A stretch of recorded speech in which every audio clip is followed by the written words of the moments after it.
রক্ত দেওয়ার পর শরীরটা বেশ দুর্বল লাগছিল, কিন্তু মনের ভিতর যে মানসিক জোর কাজ করছিল তার কাছে এই শারীরিক ক্লান্তি কিছুই না। ওটি থেকে আফরিনকে যখন ভিআইপি কেবিনে শিফট করা হলো, ডক্টর হৃদয়ন এসে পিঠ চাপড়ে বললেন, টাইমলি ব্লাডটা পাওয়ায় মা আর বাচ্চা দুজনেই এখন out of danger. Afra, you did a great job. আমি একটা স্বস্তির নিঃশ্বাস ফেললাম। কেবিনের দরজার কাছ দিয়ে তাকালাম। আফরিন তখনও আচ্ছন্ন হয়ে শুয়ে আছে, ওর চোখে মুখে এক পৃথিবীর ক্লান্তি। আর সায়ান করিডোরের এক কোনায় অপরাধীর মতো দাঁড়িয়ে আছে। ও আমার দিকে আসার সাহস পাচ্ছিল না, শুধু দূর থেকে হাত জোর করে কৃতজ্ঞতা জানাচ্ছিল। ওর এই চোরের মতো চাউনি দেখে আমার শুধু করুণাই হলো। পরদিন সকালে আফরিনের জ্ঞান পুরোপুরি ফিরল। আমি রাউন্ডে যাওয়ার বাহানায় ওর কেবিনে ঢুকলাম। সায়ান তখন কেবিনের বাইরে দাঁড়িয়েছিল। ওকে আমি ভিতরে ঢোকার অনুমতি দেইনি। আমাকে কেবিনে ঢুকতে দেখেই আফরিনের ফ্যাকাশে চোখের কোণ বেয়ে জল গড়িয়ে পড়লো। ও নিজের ব্যান্ডেজ করা হাতটা নিয়ে বিছানায় ওঠার চেষ্টা করতেই আমি ওর পাশে গিয়ে বসলাম। ও আমার একটা হাত শক্ত করে চেপে ধরে হু হু করে কেঁদে উঠল। ম্যাম, আমাকে মাফ করে দিন। আমি জানতাম না সায়ান বিবাহিত। আমি যদি জানতাম ওনার একটা সুন্দর সংসার আর বাচ্চা আছে, আমি কখন ওনার জীবনে আসতাম না। আমি আপনার কাছে অপরাধী ম্যাম, আপনার সাজানো সংসারটা। এ বলে আফরিন কান্নায় ভেঙে পড়লো। ওর পুরো শরীর কাঁপছিল। আমি ওর মাথায় হাত বুলিয়ে দিলাম। ওর চোখের জলটা আলতো করে মুছে দিয়ে অত্যন্ত মায়াবী গলায় বললাম, কেঁদো না আফরিন, শান্ত হও। তোমার পেটের বাচ্চার উপর চাপ পড়বে। আর একটা কথা সবসময় মনে রাখবে, তুমি আমার কাছে কোনো অপরাধ করনি।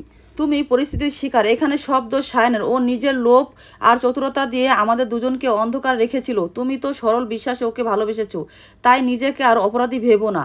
আমার কথা শুনে আফরিন আরও বেশি অপরাধবোধ ভুগতে লাগলো। ও বলল, ম্যাম, সায়নের দেওয়া এই ধানমন্ডি ফ্ল্যাট, টাকা পয়সা কিচ্ছু আমার চাই না। আমি সুস্থ হয়ে টাঙ্গাইলে আমার বাবা মার কাছে চলে যাব। এই পাপের ছায়া আমি আর আমার সন্তানের উপর পড়তে দেব না।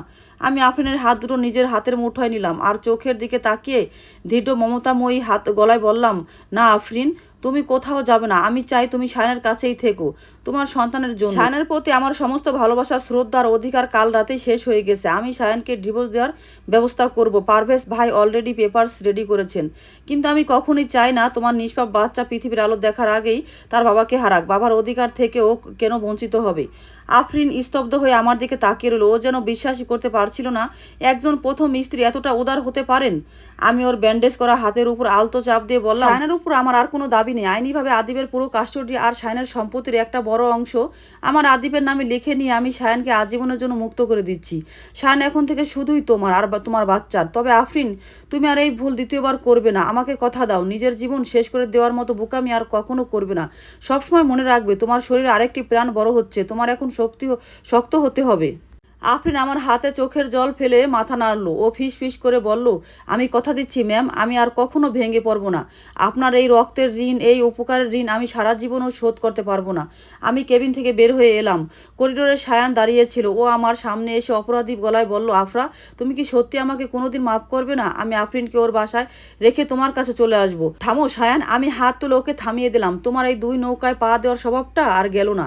আফরিনের শরীরে এখন আমার ও নেগেটিভ রক্ত বইছে। ও শুধু তোমার স্ত্রী নয়, ও এখন আমার বাঁচিয়ে রাখা একটা বোন। ওর সাথে আর কোনোদিন প্রতারণা করার চেষ্টা করলে ডক্টর আফরা কী করতে পারে তা তোমার ধারণার বাইরে। ভালো থেকো সায়ান, তোমার দ্বিতীয় পৃথিবীকে এবার আগলে রাখো। আমি হাসপাতালের করিডোর বেয়ে মেন গেটের দিকে হেঁটে গেলাম। দুপুরের চমৎকার রোদ এসে আমার মুখে পড়ল। আমার কাঁধ থেকে যেন একটা মস্ত বড় পাথর নেমে গেছে। সায়ানকে আফরিনের কাছে সঁপে দিয়ে আমি হেরে যাইনি, বরং একজন মা হিসেবে, একজন নারী হিসেবে আমি জিতে গেছি। গাড়ি স্টার্ট দিয়ে আমি ড্রাইভারকে বললাম, মায়ের বাসায় চলো, আদিবকে নিয়ে নিজেদের বাসায় ফিরবো। আমার আর সায়নের 7 বছরের সংসার হয়তো খুব শীঘ্রই কাগজে কলমে শেষ হয়ে যাবে। গল্পের 10 পর্ব দেওয়া হলো, খুব শীঘ্রই 11 পর্ব পোস্ট করা হবে। সবাই পেজটি ফলো করে ছোট্ট একটা কমেন্ট করবেন, তাহলেই 11 পর্ব পোস্ট করার সাথে সাথে নোটিফিকেশন পেয়ে যাবেন। এতক্ষণ সাথে থাকার জন্য সবাইকে অনেক ধন্যবাদ।